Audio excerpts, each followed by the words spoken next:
노년이 무서운 이유는 아프기 때문이 아닙니다. 혼자 남겨질까봐, 도움을 청할 사람이 없을까봐, 낯선 공간에서 매일 불안하게 눈을 뜨게 될까봐. 그래서 우리는 집보다 안심을 원하게 됩니다.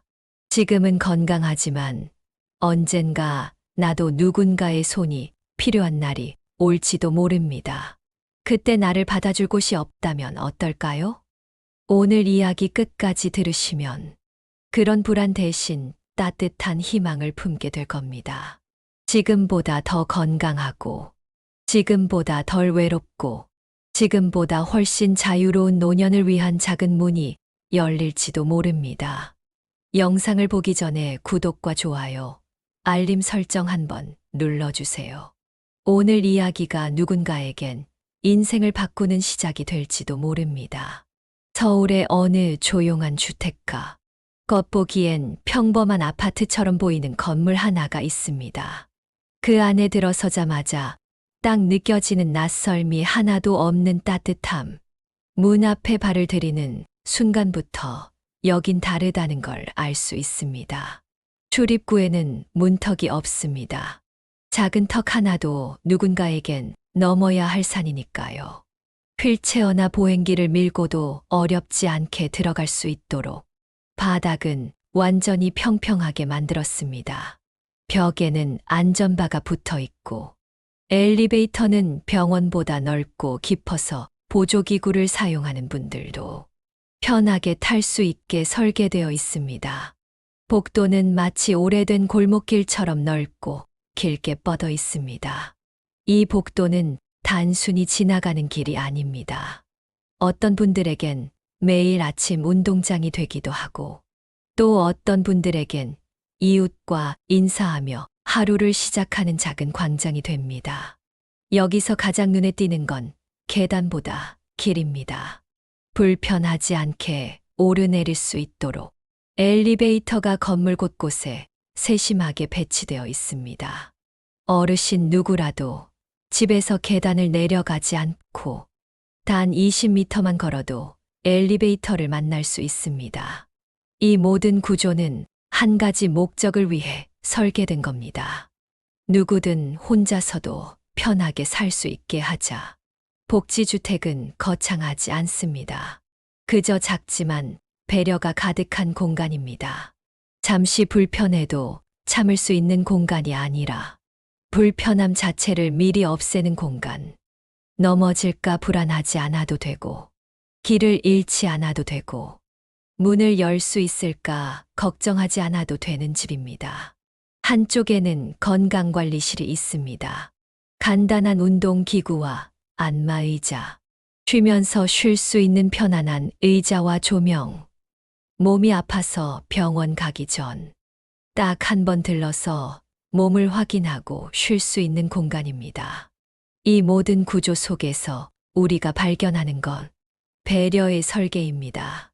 모든 디테일이 어르신들을 위해 디자인된 이 공간은 그냥 머무는 집이 아니라 몸과 마음이 함께 편안해지는 쉼터입니다. 그리고 이곳에서 누군가는 새로운 하루를 두려움 대신 미소로 시작합니다.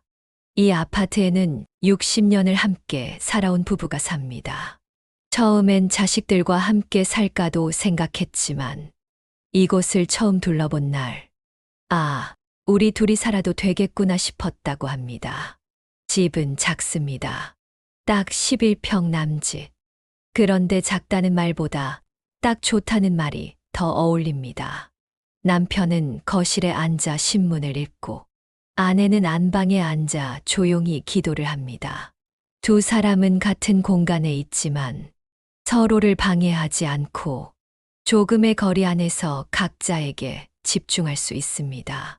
거실에는 큰 창이 나 있어 햇살이 가득 들어옵니다. 햇빛을 따라 움직이는 부부의 하루는 일찍 일어나 복도를 산책하는 걸로 시작됩니다. 가벼운 체조를 하고 건강관리실에 들러 안마를 받으며 몸을 풀고 나면 어느덧 아침이 완성됩니다. 점심시간이 되면 부부는 식당으로 향합니다. 단백질이 풍부한 반찬과 제철 채소가 올라간 따뜻한 한 끼. 이 밥상이 뭐 그리 특별할까 싶지만 남이 차려주는 밥이 제일 맛있다는 말처럼 늘 누군가 옆에 있다는 사실만으로도 이 식사는 특별해집니다. 어느 날 저녁, 남편이 달백숙을 끓이고 있었습니다. 생일인 아내를 위해 인삼까지 넣은 정성 가득한 음식. 그동안 내가 받은 만큼 오늘은 내가 주는 날이에요. 남편은 그렇게 말하며 웃었습니다. 그 웃음에 아내는 말없이 고개를 끄덕였습니다. 어쩌면 긴 세월 동안 함께 살아온 부부에게 가장 중요한 건 말보다 함께 있는 그 시간일지 모릅니다. 작은 방엔 책장과 함께 오래된 사진이 한 장 놓여 있습니다. 검은 머리에 흰 원피스를 입은 젊은 날의 두 사람. 결혼식 사진도 여행 사진도 아니지만 그 사진을 바라보는 표정은 누구보다 따뜻합니다. 그 시절의 기억이 지금의 하루를 더 소중하게 만듭니다. 이곳에 살기 전 부부는 몇 번 이사를 했습니다. 계단이 너무 가팔라서 넘어질 뻔한 적도 있었고, 난방이 잘 안 돼서 겨울을 덜덜 떨며 보낸 해도 있었습니다. 하지만 이곳에서는 그런 불편이 없습니다. 난방도 잘 되고, 복도도 안전하고, 무엇보다 누가 아프면 금세 도와줄 사람들이 있다는 것이 가장 든든한 점이라고 합니다. 사람들은 가끔 묻습니다. 왜 굳이 둘이서 이 아파트에 사세요? 그럴 때마다 남편은 웃으며 대답합니다. 그냥 좋아서 같이 살아보니 여기가 참 따뜻하거든요.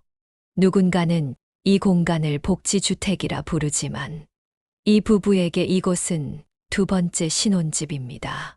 조금 늦게 찾아온, 하지만 더 편안하고 더 다정한 시작이 이 집에서 조용히 흘러가고 있습니다. 박순덕 어르신은 매일 아침 가방을 챙깁니다. 물 한 병, 김치 한 통, 밥 한 덩이.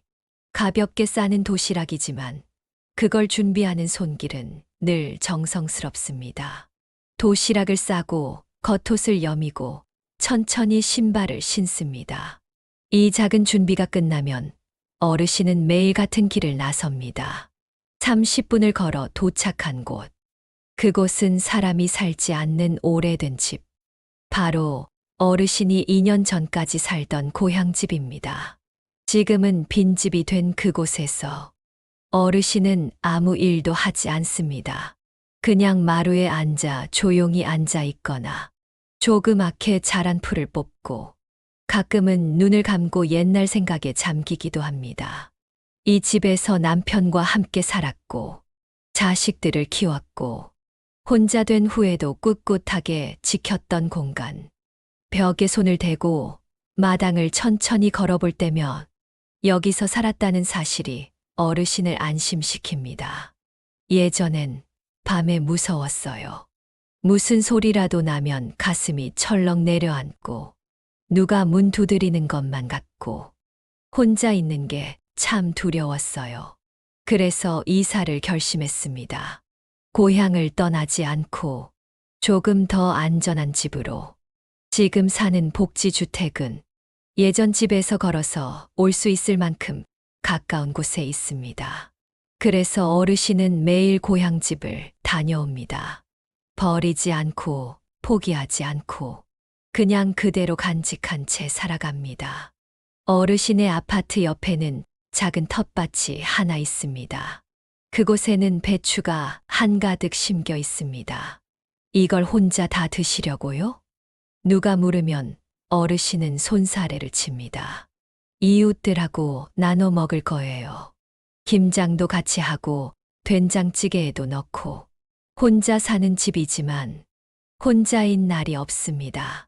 배추도 나누고 이야기꽃도 피우고 같은 건물에 사는 이웃들과 자연스럽게 마음을 나누게 되었습니다.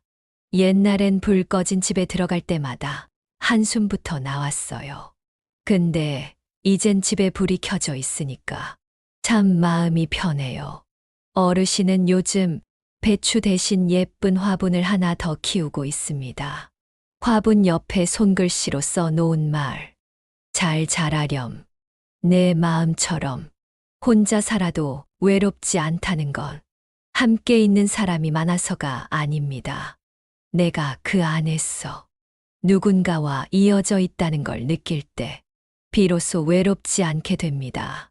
박순덕 어르신의 하루는 고향을 지키는 하루이자 자신을 지키는 하루입니다. 그리고 그 하루하루가 모여 편안한 노년이 되어가고 있습니다. 이 아파트에선 혼자 살아도 혼자 살지 않는 법을 배울 수 있습니다.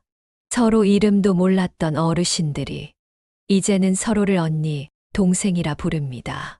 같은 식당에서 밥을 먹고 같은 복도를 지나며 인사하고 하루에 한 번쯤은 꼭 서로의 얼굴을 확인합니다. 이일순 어르신과 위정순 어르신.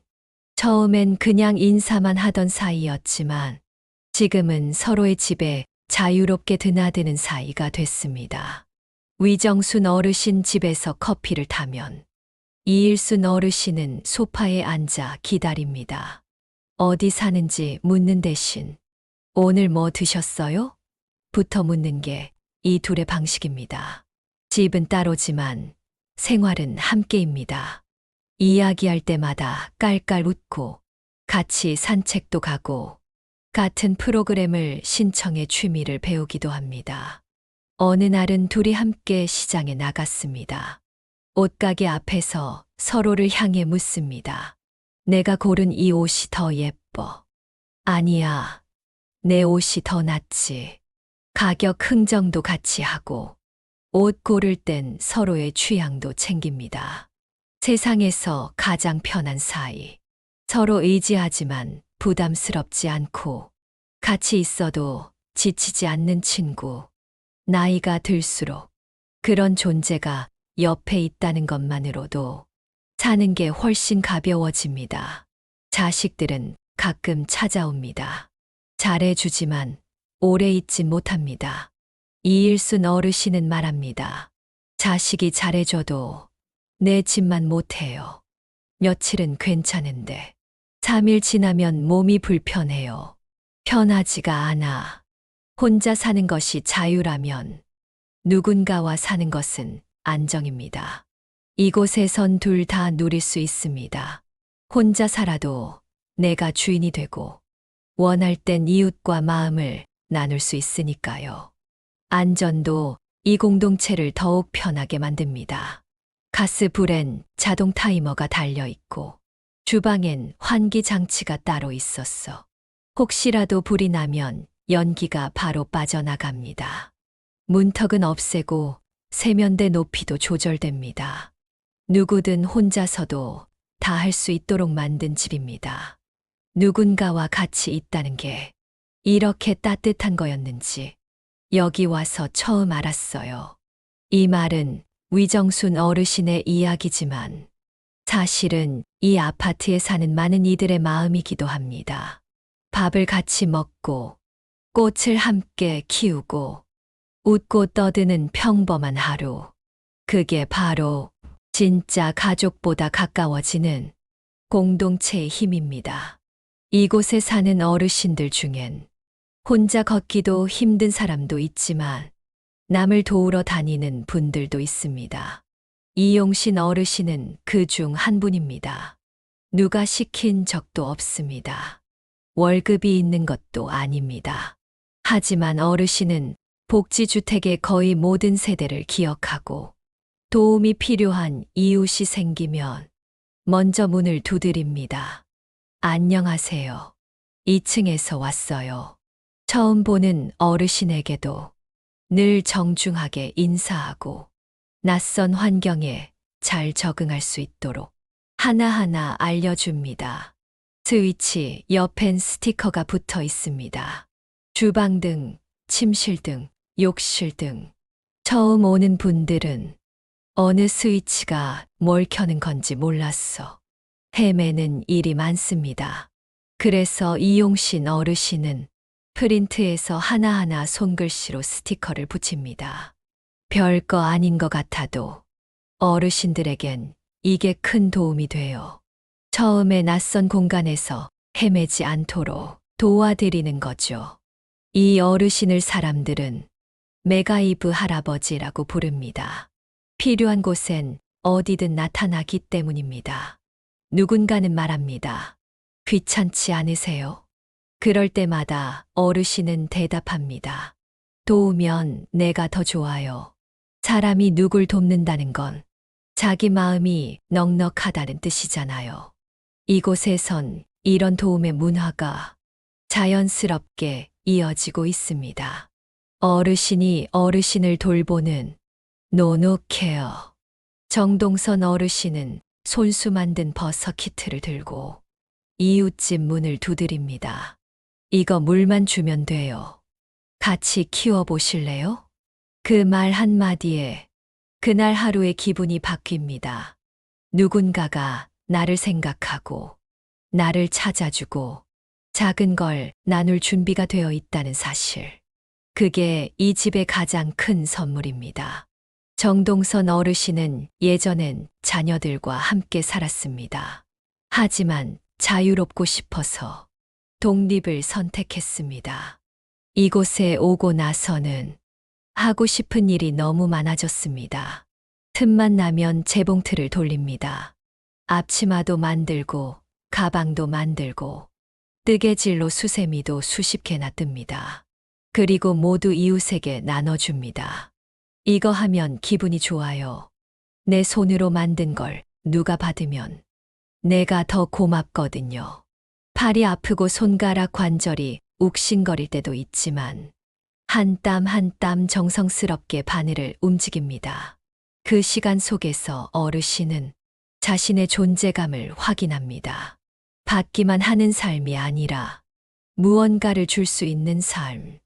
도움받는 사람이 아니라 도와주는 사람이 될 수 있는 삶. 그게 어쩌면 가장 단단한 노년의 모습일지도 모릅니다. 이곳의 어르신들은 누군가의 도움 없이도 스스로 누군가가 되어가고 있습니다. 위정순 어르신은 요즘 하루가 참 바쁩니다.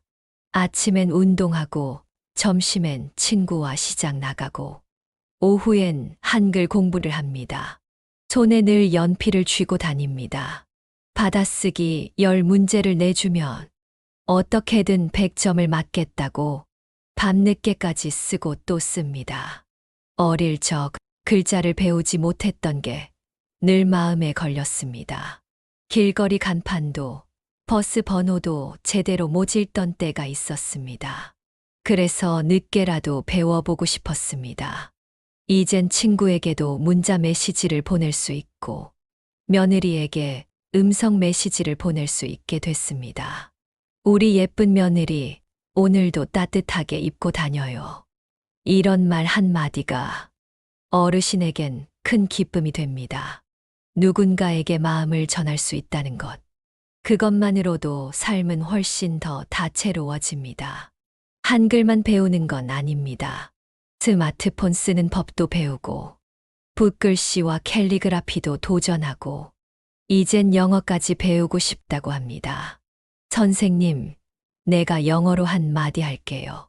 고마워요, 땡큐. 말 끝마다 웃음이 터지고, 그 웃음이 어르신의 얼굴을 더 젊게 만듭니다.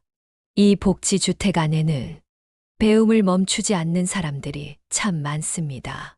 책을 읽고 손글씨를 쓰고 악기를 배우고 가끔은 서로에게 선생님이 되어줍니다. 죽는 날까지 하고 싶은 걸 하고 도전하는 삶을 살겠다는 마음, 그 마음이 이 아파트의 분위기를 따뜻하게 만듭니다. 건물 안에는 카페도 있고 작은 도서관도 있습니다. 여기선 누구나 책상 앞에 앉아 하루 1시간 나를 위한 시간을 보낼 수 있습니다.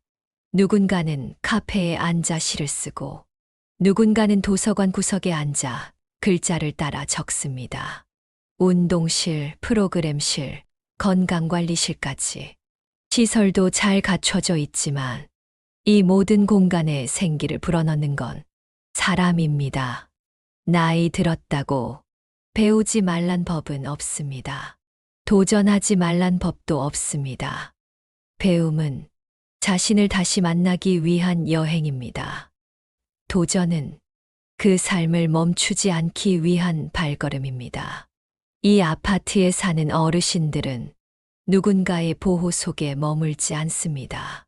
그들은 스스로의 삶을 일으키고 스스로를 가꾸며 하루하루를 주도적으로 살아갑니다. 그래서 이곳은 복지주택이 아니라 진짜 집이 됩니다. 단지 머무는 곳이 아니라 새로운 내가 시작되는 곳.